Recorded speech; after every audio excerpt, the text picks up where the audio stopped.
ንሓይልታት TDF ኢላማ ዝገበረ መጥቃዕ ድሮን መፍጻሙ ጉድኣት ከም ዝበጽሕ ተገሊጸሎም ኣብ ትግራይ ዕናዊ ኩናት ዳግም ንኩላዕ ብደጋውያን ሓይልታት ዝድፋን ውሽጣዊ መጋበርያ ሓይልታት የጋድዎ ከም ዘሎም ዓበይቲ ምልክታት እዮም ዝረኣዩ ዘሎም ብ26 ጥቅምቲ ኣማሲው መንግስቲ ክልል ዓፋር ዕጡቃት ህወሓት ናብ ክልል ጥሒሶም ኣትዮም 6 ቀበሌታት ተቆጻጺሮም ኢሉ መግለጺ ድሕሙጽውን ላዕለዎት ኣዘዝቲ ሰራዊት ትግራይ ዝኾኑ ምስ ዕጡቃቶም ኮይኖም ኣብ ክልል ዓፋር ምስ ነበርቲ ተኣኻኺቦም እንትጽትዩ ነቶም ኣብቲ ክልል ዝንቀሳቐሱ ዕጡቃት ሓራ መሬት ውጹእ ክብልዎምን እንትነግርዎም من ترائمهم أما سيد ما جزاوي من محدار تجراي حيلتات ستا تجراي ناب كل عفار تحسهم آتيهم زبل كسم كل عفار حاسة مخانو وقاد أس كابت كل زبوق سعودقات حرامريت عبد التجراي تراجعامي تنكياتات يفوتسمو على كبلي كسيسهم حلافي كفلت ستا بيرو سلام دحنتن جزاوي محدار تجراي زخنم برجادر جنرال تخلاي كيدان BBC أبزهبك علم حتون حيلتاتنا أبزل ومتقعد تخفيت ومنبر ناب كل عفار آياتون قبل نتي كاب بوجن كل عفار زقربك كسين زكون ناب تجراي نمتاو نقال نايمن لايكم فتنا يكبل تخلق اليوم يخون بر اتمنا بكل عفار اتيوم مس عفارتو تنتزارربو بفيديوتاتنا بمحبر مراخبيتات تزرغحو مرداتات ممغلص غيزاو محدار تصارر كويني ترخيبم نزي ابو دوبات تግራይን عفارن አጋጢሙ ዝቀነየ ወጥሪ ሲዒቡ ድማም ሓይልታት መንግስቲ ፌደራል መጥቃዕሽ ድሮን ብለይቱ ከም ዝፈጸሙ ይተረጋግጹ ዘሎም እቲ መጥቃዕቲ ከባቢ ሰዓት 7 ፈርቃን ናብ ሎሚ ኣብ ዘውግሕ ለይቲ ከም ዝተፈጸመ ዝተገለጸ ኮይኖም ንዕጡቃት TDF ኢላማ ዝገበረ ምዃኑ ተጸብጺቡ ዘሎም እቲ መጥቃዕቲ ሲዒቡ እዚ ዜና ክሳብ ዝዋደድ ካብ ጊዜያዊ መምሕዳር ትግራይ ይኹን መንግስቲ ፌደራል ኣብቲ መጥቃዕቲ ድሮን መስረት ብምግባር ዝተዋሃበ መብርሂ የለንም ወገን ሓራምሬት ይኹን ህወሓት ዘለዎ ወገናት ግን እንባዕሎም ዘይሳነዩ ሓበሬታቶም ዝርግሕ ዘሎም እቶም ብወገን ሓራምሬት ዘለዎ ወገናት መጥቃዕቲ ድሮን ኣብ ልዕሊ ዕጡቃት ህወሓት ኣብ ክልል ዓፋር ውሽጢ ተወንሳስ ዝተባሃለ ከባቢ ይንቀሳቐሱ ዝነበሩ ኣሃዱታት ከም ተፈጸመን ክልተ መኽዝን ኣጽዋራት እቲ ሓይሊ ከም ዝተደብደበን ይገልጸሎም ወገን ህወሓት ደጊፎም ጽሑፍ ወገናት ድማ እቲ መጥቃዕቲ ድሮን ኣብ ክልል ዓፋር ዘይኮነ ኣብ ዞባ ደቡብ ትግራይ ተፈጽሙ ኢሎም ይኸሰሎም ዘይሻራውያን ዝኾኑ ፍልፍላት ሓበሬታ ንምዝራብ ኣብ ዝፈተናሉ ከም ዝነገሩና እንትኾይኖም እቲ መጥቃዕቲ ድሮን ኣብ ልዕሊ ኣሃዱታት TDF ብለይቲ ከም ዝተፈጸመን ዝተቐተሉን ዝቆሰሉን ኣባላት TDF ከም ዘለውን ሓቢሮምሎም ዝኾነ ኮይኑ እቲ ዝሕዝን ኣጋጣሚ መጥቃዕቲ ድሮን ኣብ ልዕሊ TDF ስምምዕነት ፕሪቶሪያ ካብ ዝፍረም ድሕሪ 3 ዓመታት ንፈለማ ዋንዮም እዚ ድማ ነቲ ኣብ ትግራይ ዝነበረ ዘስካሕክሕ ጆኖሳይድ ደው ኣቢሉም ናብ ጭቡጥ ሃዋሃው ሰላም ፈጢሩ ዝነበረ ታሪኻዊ ስምምዕነት ፕሪቶሪያ ዳግም ሓደጋታት ምፍራስ ኣንጸላልይዎ ይሰሎም ናይ ኩናትን ሓይለ መልጥን ፕሮፓጋንዳ ካብ ወተሃደራውን ፖለቲካውን መራሕቲ ህወሓት ይኹን መንግስቲ ፌደራል ብተረጋጋሚ ንዝሓለፉ እዋናት እናጻዓቁ መጽዮም ብዙሓት ነቲ ስምምዕነት ፕሪቶሪያ ዝጥሕሱን ዳግም ናብ ግጭት ዘእቱን ስሑታት ፕሮፓጋንዳታት ኩናት ኩሎም ወገናት እናጠንቀቑ ዝመጹ ካንትኹንም ሰማዕ ግን የተረኸበን እዮም መንግስቲ ፌደራል ነቲ ብዶክተር ደብረጽዮን ገብረ ሚካኤል ዝምራሕ ካቢኔ ጊዜያዊ ምምሕዳር ትግራይ ዝተቆጻጸረ ህወሓት ምስ ሻዕብያ ጽምዶ ብምፍጣር ኩናት ኣብ ልዕሊ ኢትዮጵያ ንምዋጅ ይንቀሳቐሰሉ ብምባል አጥቢቁ እናኸሰሰ ይቀንዮም ወሓት በወገኑ መንግስቲ ፌደራል ስምምዕነት ፕሪቶሪያ በአግባቡ ከይፍጸም በመንቃፍን ኣብ ዞባ ምዕራብ ትግራይ ገበት ሓይልታት ክጠናኽሩ ብምግባርን ከምውን ክልል ዓፋር ንትግራይ ዝዋጉዕ ዕጡቃት ተጣይሹም ሕጋዊ ኣፍልጦ ህወሓት ደምሲሱ ተመዛበልትን ግዛኣታዊ ሓድነትን ትግራይ መጣልዒ ፖለቲካ ይገብረሎም ናብ ኩናት ድማ ይዳልሎ ብምባልዩ እናኸሰሱ ቀንዮም ብተግባር ኣብ ትግራይ ዳግም ኩናት ንኩላዕን ካብ ኢትዮጵያ ዘንጸላልዎ ናይ ህልውና ሓደጋ ንምቕልባስ እቲ ኩናት ህወሓትን ፌደራልን ንክኸውን ኩሉ ዓይነት ሽፋንን ድፍኢት እናገብረ ዝመጽእ መንግስቲ ኤርትራ ብዋናነት ይደፍዓሉ ከም ዘለዮም ተዓዘብቲ ዘጠንቀቑ ዘሎም እቲ ናይ ጎይታን ጊላን ጽምዶ ህወሓትን ሻዕብያን ብዋጋ ትግራይ ምዃኑ ብምግላጽ ኩናት ካብ ዞባ ደቡብ ትግራይ እንንጆም መንግስቲ ኤርትራ ብማሕበራዊ መራኸቢታቱ ኣቢሉ እናገለጹ ይመጽዮም ገለ ነቲ ጽምዶ ንድግፊና ዝብሉ ደገፍቲ ህወሓት ምዃኖም ብግልጺ ኣብ ሚድያታት ዝሰርሑ ወገናት እውን እቲ ዝተፈጠረ ኩነታት ናብ ቁልዑ ኩናት ክእቶ ጎስጓስ ይገብሩ እዮም ዘሎም ኣካይድ ስራሕ ደደቢት ሚድያ ዝኾነ ሃይለ ኣረፋይኖም ነቲ ኣብ ልዕሊ TDF ዝተፈጸመ መጥቃዕቲ ድሮን ሲዒቡም ኣብ ሚድዩ ቀሪቡ ኣብ ዝህቦ ዝነበረ ገለጻ ሰራዊት ኤርትራ ናብቲ ኩናት ዝበሎ ንከኣቶ እንትጽውዕ ይስማዕ እዚ ድማ ነቲ እታ ዘጋጠመ ጥሕሰት ስምምዕነት ፕሪቶሪያ ኩሎም ወገናት ከመጋጣሚ ተጠቂምካ ኣብ ትግራይ ቁልዑ ዕናዊ ኩናት ንኽካይድ መንግስቲ ኤርትራ ብሚድያታቱ ዝሰርሖ ዘሎ ጎስጓስዩ ዶክተር ሃይለውን ብልጽግና ኣጥቂዕና ኣሎ እሞ ንዑ ምሳና ኣብ ዓድና ተዋጉእ ዝብል ትርጉም ዘለዎም ንሻዕብያ ሓግዘና ዝብል ጻውዒት ዘቕርብ ዘሎ ተባሂሎም ኣብ ማሕበራዊ መራኸቢታት ይንቀፈሎም ኣዋጅ ኩናት ሒዞም ይመጽኹም ዘለው ብዕሊ ክፍለጥ ክኽእል ኣሎ ኣብ ዝሓለፈ እውን ከም ተስታውሶ ኤርትራ ብኣወል ስዒድ ኣቢሉ ዝሓልፍ ዝነበረ መልእኽቲ ትግራይ እንተተነኺኣ ድሮናት ሻዕብያን ሚሳይላት ሻዕብያን ኣበይ ከም ዘንዣብቡ ኣበይ ከም ዝንሳፈፉ ክፈልጡ ይፈልጥ ዶ ዝዕሸል ኢሉ ዝገለጾ ነይሩ ሕዚ ተነኺኣ ጥራሕ ኣይኮነን መስዋዕትነት ከፊሉ ኣሎ ሰራዊትና መቁሰልትን መስዋዕትን ተኸፊሉ ኣሎ ሕጂ ኸ ኢልካ ንሻዕብያ ምሕታት ከድሊ እዩ ጊዜያዊ ምሕዳር ትግራይ ትማሊ ኣብ ዘርግሑ መግለጺ ብኻሊ ገጽነቲ ዝረአ ዘሎ ጸገማት ከም ዕድል ብምጥቃም ውሽጣዊ ጸገማትና ክትሓላለኽ ትግራይ ዳግመ ዓውደ ኩናት መዝሐለ ዓረርን ክትኸውን ንምግባር ብፍላጥ ኮነ ብዘይፍላጥ ዝግበር ዘለዎ ምንቅስቓሳት ዝበሎም መሰረታዊ ረብሓን ድሕነትን ትግራይን ህዝባን ጠቕሊሉ ዝጎድእ ተግባር እዩ ክብል ይነቒፍዎም። ስለዚ ነቲ ሓደ ይኹን ነቲ ካልእ እናደገፍካ እናተሓዘልካን ትግራይ ዓውደ ውግእ ንምግባር ትጽዕሩ ዘለኹም ኣካላት ዝተፈላለዩ ምኽንያት ተጠቒምካም ኣብ ውሽጥን ምጥርጣርን ክሰፍሕን ትእዛዝ ወሃብትን ዝኾንኩም ኣካላት ካብ ተግባርኩም ክትቁጠቡም ጊዜያዊ ምምሕዳር ትግራይ ብጥብቂ ተሓሳስብ ክብል ብግልጺ ኣስሚሩ እዮም። ጸገም ትግራይ ብዘላቕነት ዝፍታሕ ኣብ ትግራይ ብተጋሩን ዝብል ጽኑዕ እምነት ከም ዘለዎ ዝገለጸ ጊዜያዊ ምምሕዳር ብምኽንያት ውሽጣዊ ፖለቲካዊ ጸገም ናይ ሓሳብ ኣፋላይ ምፍጣሩ ንቡር ምዃኑ ኣብ ግምት ብምእታው ጸገማትና ብዘተን ይህን ንምፍታሕ ዘለዎ ቁርጸኝነት እናረጋገጸም ኩሉ ኣፋላይ ዘሎም ዝተዓጠቐ ይኹን ዘይተዓጠቐ ትግራዋይ ሓይሊ ጸገማት ካብ ልዝብን ምርዳን ወጻኢ ትግራይ ዝጠቅም ካልእ መፍትሒ የለን እዩ ክብል ብግልጺ ኣስሚሩ እዮም። ብሓይልን ህይወትን ብምኽፋል ዝልወጥ ኩነታት የለን ሕዝቡን ዘላቕ ውሕስና ነባር ሰላምን ብዘተኣማምን መንገዲ ዝረጋገጽ ውዕሊ ፕሪቶሪያ ኣጥቢቕካ ብምፍጻም ምዃኑም ጊዜያዊ ምምሕዳር ትግራይ ብግልጺ ኣቐሚጡ እዩ። እቲ ሻዕብያ እውን ናብቲ ክእለ ዝኽእል ዘጋጥመ ሓደጋ ንክሕወስ ዝግበር ዘሎ ምንቅስቓስ ድማ ትግራይ ዳግመ ዓውደ ውግእን ፍልቂትን ክትኸውን ዝዕድም ምዃኑ ብዙሓት ይጠንቅቖሎም። ኣቦ እምበር ውድብ ሳልሳይ ወያነ ትግራይ ዝኾነ ኣቶ ኣሉላ ሃይሉም ከምዚ ይብል ህግደፍ ኩናት ካብ ዛላምበሳ ናብ ዋጃ ካብ ቡሬ ናብ ቀላቅል ዓፋር ክዘውር ዝሰርሕ ዘሎም ናይ ጽምዶ ዕላማ እውን እዚ እዩ። ሕዚ ዘሎ ዕላማ ዝተዓወተ ዝመስሎም ደገፍቲ ጽምዶ ተጋሩ እቲ ኩናት ክጋደድ የዋዓውዕሎም ኣብ መሬት እዚ ንክመጽእ ዝሰርሑ መራሕቲ ዕጡቓቱን ከም ዝህሉ ርድኡ ኩሎም ብግልጺ ውዕሊ ፕሪቶሪያ ፈሪሱ ኢሎም መጽሓፉን ጀሚሮም ኣለዉ ይብል ኣቶ ኣሉላ።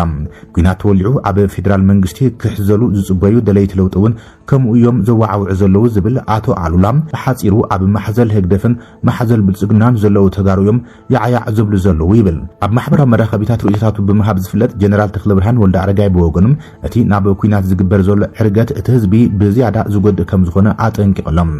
ሓደ መሰረታዊ ባህሪ ኩናት ዕርገት ወይ ድማ ኤስካሌሽን ዝበለ ጀነራል ተክለብርሃን ብትዕቢትን ብስሑት ሰልሒትን ተደሪኽካ ዝግበሩ ምትንውሓያት ቀጻር ምዕባለታት እናወለዱም ክትቋጽሩ ናብ ዘጸግም ብርኪ ይበጽሑሞ ከቢድ ዕንወት የስዕቡ እዮም ይብል። ኣብ ህይወተይ ይብል ጀነራል ተክለብርሃን ካብ ዝማርኮም ኣብነታት ኣብ ከመና ዝኣመሰሉ ድሑራት ማሕበረሰባት ተመጣጣኒ ስጉምትን ምውሳድ ብዝብል ምስ ዝጅመር ተኽሲ ከቢድ ኪሳራ እንደስዕብ ወይ ድማ ናብ ዘይተደለየ ብርኪ ተሰጋጊሩም ፍጹም ዕንወት እንትፈጥር ጥራሕ እዩ። ድርድር ዝመጽእ ካብ ህንጸት ከቢድ ቁጠባን ፖለቲካውን ዓቕሚ እምበር ካብ ክላሽን ወይ ድማ ዶሽቃ ከም ዘይኾነ ርድኡ ይብል። ኣብ ከምዚ ዓይነት ኩነታት ቀንዲ ተጎዳእቲ እቲ ምንም ዘይፈልጥ ሓፋሽ ህዝቢ እምበር እቶም ቀንዲ ቆስቆስቲ እትጸገም ከም ዘይኾኑ ዘጠራጥር ኣይኮነን ይብል። ሕዚ ኣብ ትግራይ ብክልቲኦም ወገን ዝረአ ዘሎ ምዕባለታት እውን ነቲ ብሄርና ፍጹም ሓደጋ ዘውድቕ መንገዲ ድንቁርና ስለ ዝኾነም ብፍላይ ኣንታ ግዳይ ሰዓብን ኩናት ዝኾንካ መንእሰይ ትግራይ እምቢልካ ክትዓግቶ ይግባእ ኢሎም። ጉልበት ሰላም ከመይ ኢሉ ዓቕሚ ሲኢና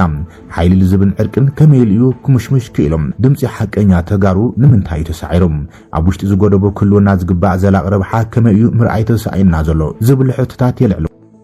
ውድብ ዲሞክራሲያዊ ስምረት ትግራይ ስምረት ኣብ ትግራይ ዳግም ኩናት ጎይትካ ንምእታው ዝግበር ዘሎ ምንቅስቓስ ተቐባልነት የብሉን ክብል ገሊጸሎም። ንኩሎም ሓይልታት ፖለቲካ ትግራይ ህዝቢ ትግራይ ሰራዊት ትግራይ መንእሰይ ትግራይን ከምኡውን ዲያስፖራን ሕቶታት ትግራይ ብሰላማዊ መንገዲ ፍታሕ ንኽረኽቡም እቲ እንኮ መዋጽእ መንገዲ ብሰላማዊ መንገዲ ፍታሕ ክረኽቡ ምቅላስ እዩ እቲ እንኮ መዋጽእ መንገዲ ዝበለ ስምረት ብሻዕብያ ተላፊኑ መጋበርያ ኮይኑ ኣሎ ዝበለ ህወሓት ኣብ ትግራይ ዳግም ህልቂት ንኽመጽእ ኩናት ኣውጅ ክብል ከይስዎም ውድብ ስምረት ከም ፓርቲ ብሰላማውን ሕጋውን መንገዲ እቲ ሕዚ እውን ዝቕጽል ዘሎ ዝበሎ ሰላሕታዊ ጽንተት ደው ክብል ከም ዝቃልሲ ገሊጹ ዘሎ። እቲ ውድብ ሎሚ ኣብ ዘርግሑ መግለጺ እዚ ልግዕ ተመክሮ ቃልሲ ህዝቢ ትግራይ ምዒጉን ህልውን መጻእን ዘመንና ዝጠልቦ ከይዲ ቃልሲ ኣገናዚቡ ዝተመስረተ ስምረት ህዝቢ ትግራይ ኣትይዎ ካብ ዘሎ ኩሉ መዳዊ ቅርቃር ክወጽም ኩሎም ኣብ ትግራይ ዘለዉ ፖለቲካዊ ኣፋልያት ሰላማውን ሕጋውን መንገዲ ምልኣት ተጋሩ ብዘካተተ ብልዝብን ሓድነትን ተጋሩ ብዘጠናኽርን መንገዲ ክፍትሑን ናብ ዳግመ ህንጸት ትግራይ ክንሓኩርን ብተደጋጋሚ ጻውዒት እናገበርና ጸኒሕና ኢና ኢሉ።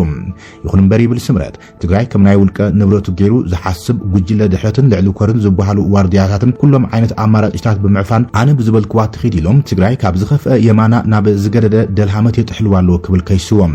ካብ ሕሉፍ ናይ ስልጣን ዓመፅን ግዜኦም ዘይመሃሩ እዞም ናይ ጥፍኣት ጉጅለ ዝበሎም ንመራሕቲ ህወሓትን ኣዘዝቲ ሰራዊትን እዚ ድማ መዋጽኦ ኢሎም ዝሓዝዎ እቲ ህዝብና ዘጽነቶም ኣብ ልዕሊ ኣሽዓት ህፃናት ጎራዙን ኣዴታትን ብሓፈሻ ደቂ ኣንስትዮን ትግራይ ዘይንቡርን ዘስካሕክሕ ግፍዒ ዝፈጸመ ንቤተ እምነታትና ዘራኽሰም ካብ ፋብሪካ ክሳብ ማንካም ካብ ጀሪካን ክሳብ መኻይን ዝዘረፈም ኮታስ ኣብ ነዊሕ ናይ ብረታዊ ቃልሲ ህዝቢ ትግራይ ኮነ ኣብቲ ሕሉፍ ናይ ጽንተት ኩናት ታሪኽ ይቕረ ዘይብሎ ግፍዒ ዝፈጸመ ሻዕብያ ብሽም ጽምዶ ናይ ከዳምነት ግደት ሓንጊጡም ኩናት ኣውጀሎ ብምባል ኣትሪሩ ኸሲሱም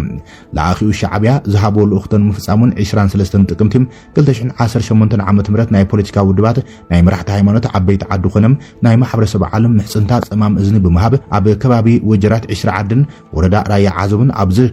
ኣብ ዝርከብ ንባዕሉ ናይ ትግራይ ሓይሊ ሰላም TPF ኢሉ ዝጽውዕ ብዘፈነዎ መጥቃዕቲ ኣብ ልዕሊ ኣሕዋት ተጋሩ መናእሰይ ዝበጽሐ ጉድኣት ከይተጣዓሰን ሕዚ እውን ልኡኽተ ሻዕብያ ንምፍጻምን ትግራይ ዝተረኸበ ሰላም ንምህዋኽን 26 ጥቅምቲ 2018 ዓመት ምረት ስምምዕነት ፕሪቶሪያ ብምጥሓስ ናብ ውሽጢ ክልል ዓፋር ብምታው ቁልዑ ኩናት ወልዖም 6 መንደራት ብሓይሊ ተቆጻጺሩ ይርከብ ይብል ስምረት እዚ ንውዕሊ ፕሪቶሪያ ዝጥሕስ ጥራሕ ዘይኮነም ንሕገ መንግስትን ክልላዊ መስመራትን ክብርታትን ዝጣሓሰም ምስ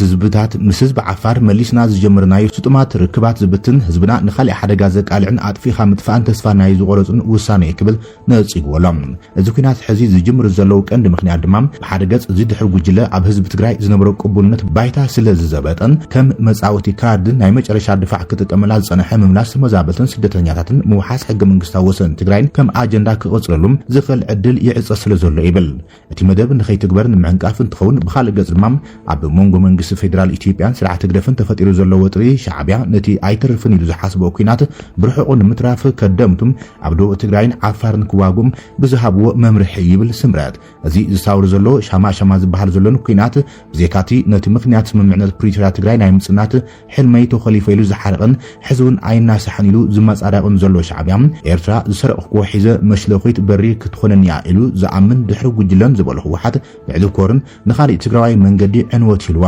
ነዚ ድማ ይብል ስምረት ውድብ ዲሞክራሲያዊ ስምረት ትግራይ ስምረት እዚ ኩናት ንምትራፍ ጸገማት ትግራይ ብልዝብ ንምፍታሕ ዝቃለስ ዘሎ ኢለሎም ንህዝቢ ትግራይ ኣብ ዝሕለፈ መልእኽቲ እውን ሕዚ እውን ንልኡኽተ ሻዕብያ ክፍጽም ክብል ትግራይ ማእኸል ዓውደ ውግእ ይገብራ ስለ ዘሎ ህወሓት መላእ ህዝቢ ብትሪ ክቃወሙን ደቁ ካብ ተወሳኺ መዓት ከድሕንን ውድብ ስምረት ጻውዒት የቕርብ ኢለሎም ብሰራዊት ትግራይሉ ኣብ ዝሕለፈ መልእኽቲ እውን ንሓደ ድሕሪ ጉጅለን ልዕሊ ኮርን ኢሎም ባዕሎም ኣብ ልዕሊኻ ቁጢጥ ዝበሉ ዘይኮነም ንዓድኻን ህዝብኻን ህዝቢ ትግራይን ኢልካ ካባኻ ዝሕሎ ኩሉ ዓይነት መስዋዕትነት ከፊልካ ኢኻ ይኹን እምበር ብስንኪ ዋርድያታት ድሕረት ኣብ ዝሓለፈ ብሰላማዊ ሰልፍታት ከም ዝገለጽካዮም መጥቀሚ እቲ ድሕሪ ጉጅለ ክትኸውን እቲ ሓበን ዝኾንካዮ ህዝብኻም ብጥርጣረ ክሪእካን ገይሮምካዮም ሕዚ ድማ ኣብ ዘይምልከተካ ኣጀንዳ ንውሕስነኦምን ተለላ ሻዕብያን ክገብሩኻ የዳልውኻሎም ምስ ሓይልታት ሰላም ኮነ ምስ ዝኾነ ከባቢ ምውጋእ ግቡእ ስለ ዘይኮነም እምቢ ኣብ ትሕቲ ሻዕብያ ዝምራሕ ኮማንድ ኮይና ኣይንዋጋእን ክትብሎም ንጽውዕ ይብል ውድብ ስምረት ናብ ትግራይን ፈተውቲ ትግራይን ከምኡውን ዳያስፖራ ትግራይን ኣብ ዝሕለፈ መልእኽቲ ድማ ትግራይን ህዝባን ዳግም ናብ ቅድሚ ዓመታት ዝረኣየቱ ዕፅዋን ክባን ክትኣቱ ኾነም ዋላ ድሕሪ ስምምዕነት ፕሪቶሪያ ዝጸንሕቶም ሰላሕታዊ ጽንተት ክትቕመጥ ክነፍቅድ የብላን ይብል ህዝብና ሓርቦ ተንበር ጉጅለ ድሕረትን ዋርድያታቶምን ኣብ ዘረፋ ማዕድናት መሬት ተዘፊቖም ግድ የብልኩምን ናይቲ ወርቂ ገንዘብ ተጋሩ ኢና ወሲድናዮም ኢሎም ናባጭው ይነብሩ ከም ዘለዉ ፍልጥ እዩ ስለዝኾነ ምስ ህዝብና ኮይና ካብዞም ዕድመ ልክዖም ደም መጢጦም ዘይጸግቡ ቆራዲድ ንምንጋፍ ኢድ ንኢተ ተሓይዝና ቃልስና ክነበርኽ ብምባል ይጽውዕ ስምረት ናብ ውድባትን ደለይቲ ለውጥን ትግራይ ኣብ ዝሕለፈ መልእኽቲ እውን ተጋሩ ኣብ ጉዳይ ዓዶምን ቤን ምሄን ብማዕርነት ዝውስኑሉን ዝነጥፍሉን ኩነታት ንምፍጣር ግዘ ዝጠልቦን ይሕደር ዘይባህል ዋኒኒዮም ኢልና ንኣምን ዝበለ ስምረት ኩሎም ዓይነት ኣፈላልያት ትሕቲ ትግራይን ህላዊ ትግራይን ምዃኑ ኣሚና ትግራይ እዚ ኣንጽላሊዋ ዘሎ ሓደጋ ብሓደ ኮይናም ክንቕንጥጦ ይግባእ ኢሎም እዚ ተስፋ ኣልዎ ዝበሎ ድሕሪ ጉጅለ ኢሉ ዝገለጾ ህወሓት ናብ ሕድሕዲ ኩናት ጸሚዱ ናብ ዝኸፍእ ጥፋት እንተየእትወናም ኩላና ናይ ለውጢ ሓይልታት ወዲብና ረቢብናን ክንምክቶም ንጽውዕ ኢለሎ ስምረት ኣብ መወዳእታ ድማ ኩሉ ትግራዋይ ዘለዎ ኣፈላልያት ብሰላማውን ሕጋውን መንገዲ ንምፍታሕ ኣብ ትግራይ ኣንጽላልዩ ዝጸንሐ ታተይሉ ዝጅመርን ዘሎም ባዕዳዊ ልኡኽቶ ዘለዎ ኩናት ደው ንምባልን እዚ ድሕሪ ተላኣኺ ጉጅለ ጸጉዑ ኣትሒዝና ናይ ሓባር ዝኾነት ዲሞክራሲያዊ ትግራይ ክንሃንጽን ዝተወደበ ቃልስና ክንሕይል ይግባእ ብምባል ስምረት ኣብ መግለጺኡ ጻውዒት ኣቕሪቦሎም ሰራዊት ሱዳን ከቤት ፀረ መጥቃዕቲ ኣብ ልዕሊ ሓይልታት RSF የካይደሎም ኣብ ግዛኣት ኮርዶፋ ድማ ኣገዳስቲ ዓወታት ንሓፈሰ ንቅድሚት ይግስግስ ከም ዘሎ እዩ ካብ ሱዳን ዝወፀ ዜና መልኪቶም ኣብቲ ግዛኣት ከባቢታት ከተማ ኤል ኦቦይድ ነቶም ልሙቕንን ዋና ከተማ ሰሜን ዳርፉር ዝኾነት ከተማ ኤል ፋሽር ዝተቆጻጸሩ ሚሊሻታት RSF ድማ ክመልሶም ከም ዝጀመረ እቲ ጸብጻብ መልኪቶሎም ሰራዊት ኣብ ልዕሊ ቃፍልያት ዕጡቃት መሐመድ ሐምዳን ደጋሎ RSF መሪር ዝተባሃለ መጥቃዕቲ ድሮን ከም ዝፈጸመውን ተገሊጹ ዘሎም እተን ቃፍልያት ወተሃደራዊ ናውታት ሒዘን ካብ ሊብያ ናብ ሱዳን እንትሳገራ ኣብ ዶባት ኣብ ዝተገብረም ደብዳብ ሰብ ኣልቦ ነፈርትሽም ነቲ መጥቃዕቲ በፂሖም እዚ ከምዚ ኢሉ ከሎ ድማ ጀነራል ዓብዱልፈታሕ አልቡርሃን ናይ ጎነፅን ትዕቢተኛታት ሓይልታት ንምጥፋእ ዝገብርናዮ ኩናት ክንቆጽሎ ኢና ክብል ገሊጾሎም ኣብ ወንበር ላዕላዊ መሰጋግር ቤት ምክሪ ሱዳን ሌተናል ጀነራል ዓብዱልፈታሕ አልቡርሃን ኣብ ቴሌቪዥን ሃገሩም ንህዝቡ መደረ ስሚዖሎም ኣብቲ ዝገብሮ መደረ ኣብ ልዕሊ ሱዳን ዝካየድ ዘሎ ጎስጓስ ብገለ ውልቀ መለኽቲ መንግስታት ዝድገፍ እዩ እዞም ሓይልታት ክሰዓርዮም ሱዳን ድማ ክትዕወት እያ ክብል ተሓኒሎም አልቡርሃን ንተቃውምቱ ትዕቢተኛት ክብል ገሊጾም ወሲኹ ድማ ነዞም ተመክሕተኛት ሓይልታት ንምጥፋእ ዶባት ሱዳን ንምሕላውን ቆሪጽና ተላዒልና ኣለና ኢሉ ኣብ አውራጃታት አልፋሽር ጅናን አልጀዚራን ኣብ ልዕሊ ሰላማዊ ሰባት ብጭካነ ከም ዝተቆተሉ ዘፈለጠት ጀነራል ነዚ ገበን ዝፈጸሙ አካላት ክንብቀሎም ኢና ክብል ካብ ተሓታትነት ከም ዘይምልጡ ገሊጾሎም እቲ ህዝቢ ሱዳን ወታደራዊ ሓይልታቱ ዝገብሩ ዘሎ ስሙር ደገፍ ዝናዓደ ጀነራል ዓብዱልፈታሕ አልቡርሃን ወሲኹም ብሓይሊ ብቆራጽነትን ጽንዓትን ነዞም ተመክሕተኛት ምልሻት ኣብ ቀረባዋን ክንስዕሮም ኢና ሙሉእ ብሙሉእ ክነጥፎም ኢና በዚ ምክንያት እዚ ድማ እቲ ኩናት ኣጠናኺርና ክንቆጽለሉ ኢና ክብል ገሊጾሎም